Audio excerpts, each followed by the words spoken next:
Alright, so the next technique we're going to work on is one of my favorites. This is the cross lead hook. Now, there's a couple of reasons why this is so effective. This is pretty natural, and you'll see the following after. It's great to switch it up, start throwing techniques with your rear hand. So if I start throwing crosses down the pipe, again, make sure that I have good crosses. And I'm protected really well. My shoulder's in front of my face, I'm protected. Okay? And as you start to do that, you're able to come into closer range, throwing your lead hook. Once I've actually done the cross, I'm in range to have that good L.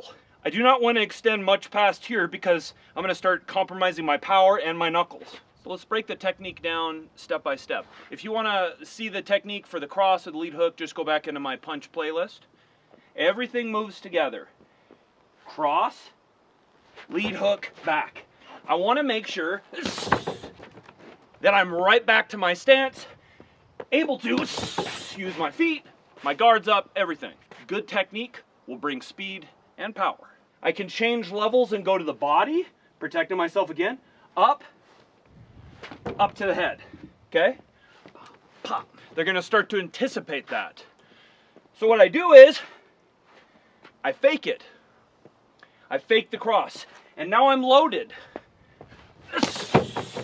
for that lead hook. So this is just keep your opponent guessing. Cross to the body, cross to the head, cross, lead hook. You never want to be predictable, okay? Just keep mixing it up. But let's look at the details of this.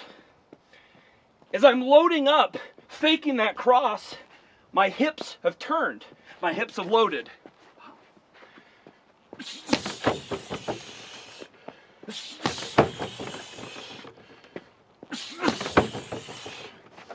Okay, so that's the basics of your cross lead hook. Hope you enjoy this technique. This is one of my favorite combinations, and you'll notice that this is one of the techniques that Alex Pereira employs in UFC, and he's using this against elite level competition. So keep practicing and you'll have great success with this technique.